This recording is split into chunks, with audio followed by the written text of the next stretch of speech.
Hey YouTube, welcome to CheesePod. I'm doing a review of this Lego Creator Dinosaur. Give a shout out to Reed. Thanks Reed for sending this in to me. I'm now going to do the build. I'm probably going to be building this guy.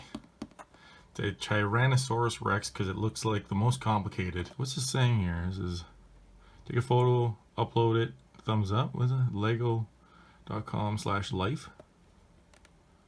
That's the code right there if you ever want it.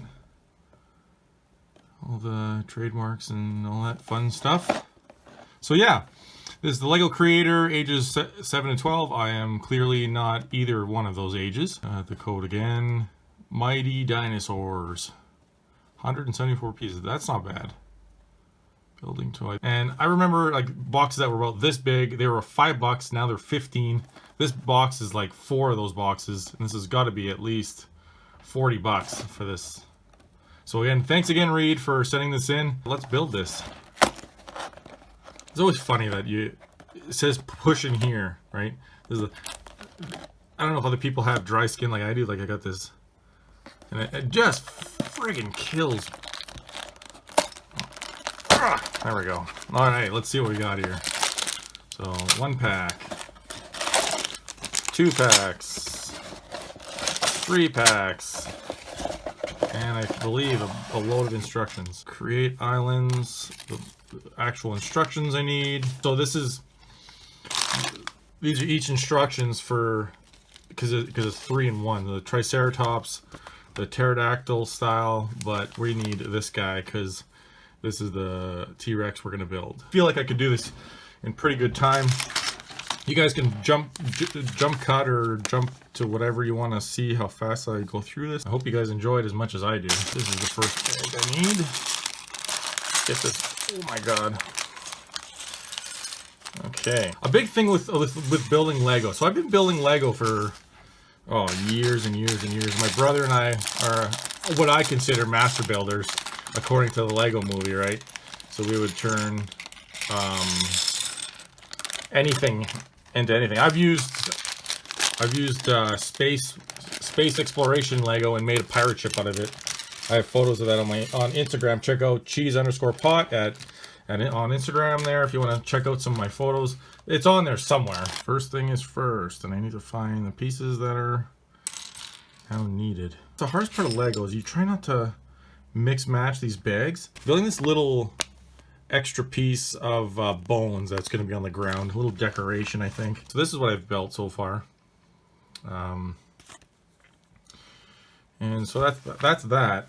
Let's see if that's okay. Good. So that's all I need for this. So let's put this guy up here and start building this T-Rex. A friend of mine was telling me that he's a big fan of dinosaurs and stuff, and I actually never grew up interested in dinosaurs. I had toy dinosaurs. I grew up on like Sailor Moon and just like old cartoons, what I consider old cartoons. I watched Star Trek growing up with my dad and stuff. I never got into dinosaurs. I never cared for Jurassic Park and stuff like that. So when the new ones came out and people were like, "Oh, look, the remake, it looks great," and I'm just like, sorry, but I actually don't care. Another show that my brother and I really liked was the X-Men, the 90s X-Men cartoon. That was phenomenal. I went back and watched it recently and it's still great. But anyways, yeah, sorry, I'm super off topic.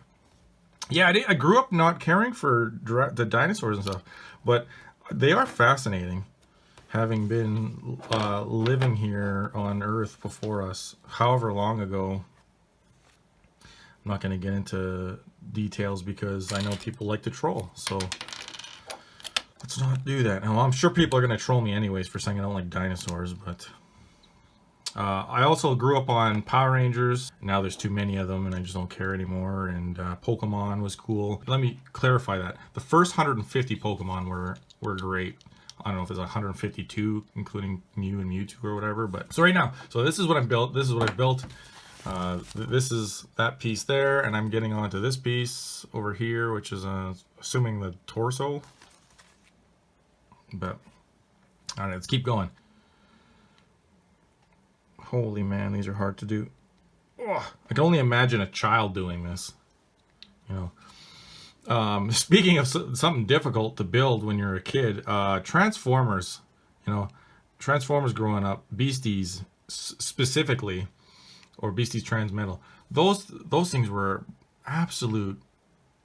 They were, you know, realistically, they were a big pain in the ass to play with. You're trying to play with these toys that you have to sit there for 45 minutes trying to just transform it into robot. And if you're not skilled enough, or you don't know how to actually transform it properly, you're not gonna get it. I had this one character. I'm sure when my parents watch this, they're gonna look at me or come up to me and go, "Well, you better talk about Optimal Optimus." So this I'll probably do a review or a talk about Transformers at some point, because I have a whole bunch of them. But they this one Transformer I've had, Optimal Optimus. So Optimal Optimus was a kind of a segue between Beasties and Beasties Transmetal, which is like basically an upgraded form to sell more toys.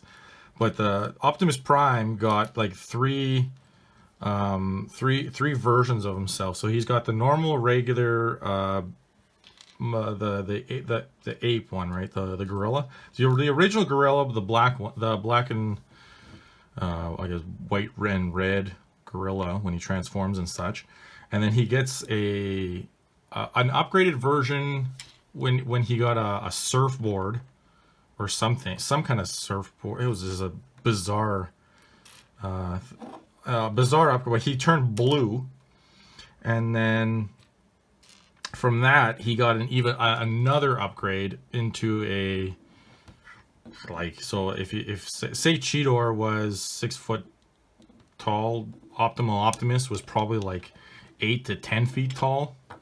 Just absolutely ridiculous. So this toy was pretty friggin' big. A big pain in the ass because I could never actually transform the thing properly, because it would transform from a gorilla and he would turn into a jet and turn into a tank and then turn into a robot. So I mean, like, there's 4 transformations I did, and I lost pieces to it, but I never actually got to play with them properly, because again, playing with those toys, they weren't realistic. If you think, oh, well, I transformed them just fine, you're lying to yourself. As a child, your imagination is so advanced that you can play as the robot in your head and play as and just stay as the animal, because it's just too hard to keep transforming them back and forth. You lose interest. You basically sit there, pick up the toy, and you transform. Say, like, so I have a vast amount. So for example, I would pick up Rat Trap. Rat Trap was my favorite. I had Transmetal Rat Trap, which is he's a rat, and he's also a car, and he's also a robot. And I would sit there and change him from the rat to the car, because I'm just too damn lazy to transform him back and forth 100 times. So it was just not realistic. Back to Lego, I guess. I've had a lot of Lego in my time. At this point in my life, when I go, if I ever buy Lego again, I don't look for specific sets I want anymore. I'm one of those people that would be, I'd go in the Lego section and look at the sets for the pieces I want. And lately I've been going and looking at like the city packs, like the city ones, because there's pieces like the windows I want to build ships out of, like spaceships. Spaceships are clearly the easiest thing to build. Yeah, well, that's his tail. We're gonna connect this guy to this guy. Cool. Now we're getting somewhere. This guy connects to here. Ugh. Okay, so far right here is this guy. So we're getting there. So it's funny because I'm trying my best to keep it on camera, and when I find myself off camera here, because the amount of space I have on my desk isn't that much. Ages 7 to 12, but I still enjoy it. Lego takes a lot of imagination, I find. The Lego movie, like the actual Lego movie with Everything Is Awesome, that movie was great. Again, growing up, we had Lego sets. Life on Mars sets were cool, because they came with different flying saucers, and I had a mothership, and I just enjoyed it a lot. Oh, it does say ×2. Great. So there we have the 2 feet. So let's attach these guys to the dinosaur here. Cool. So we're gonna click that one in. Click that one in. Cool. And we're getting somewhere. We're almost there, guys. That's what I've built. Now for the head up in the corner there, you see a little head. These are my favorite. These the crystals. When you have Lego, and I had a pack that was separators. Like we had for a little while we had like these well, we called them crystals anyways, the little clear pieces. We had them separated. I had all the guys, the Lego characters' heads with their heads, and all the pieces. All the pieces were separated essentially in this box I had. And I looked at it, and I went to play with it one day, or to use them, build. I went to build with them one day, and it just I lost all the interest in it because everything was already sorted, and it was either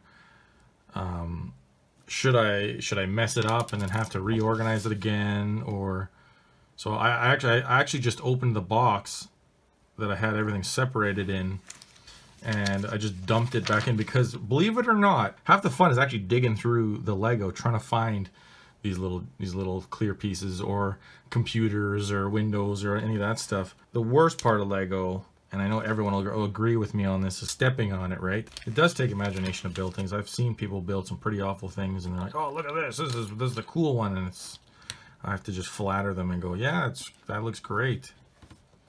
But in my head, it's like, why? Just here, give it to me, and I'll build you something cooler. And that's not the way. Not with children, obviously, but like other people, my friends. So the only thing about building sets is that it's very tedious, where you have to build the same pieces multiple times. And that's the things I don't like. Is these teeth here are going to be cool pieces one day. Oh, there's one more piece to build, so I got to put this off to the side. Home stretch, last piece. There's the rah, and then this guy goes in here. Last page, it says connected to the body. Let's get this guy in here. It's the Superman. Or he's like, looks like he's skydiving.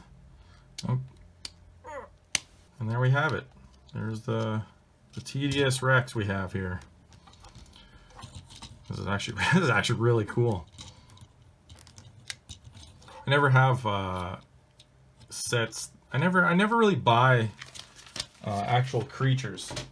I usually buy like jets and boats and tanks and UFOs and all that stuff. I never actually buy things that you create creatures with. So this is actually really cool to see for a aesthetic point of view. I like that. I do like how the head turned out. That's really cool.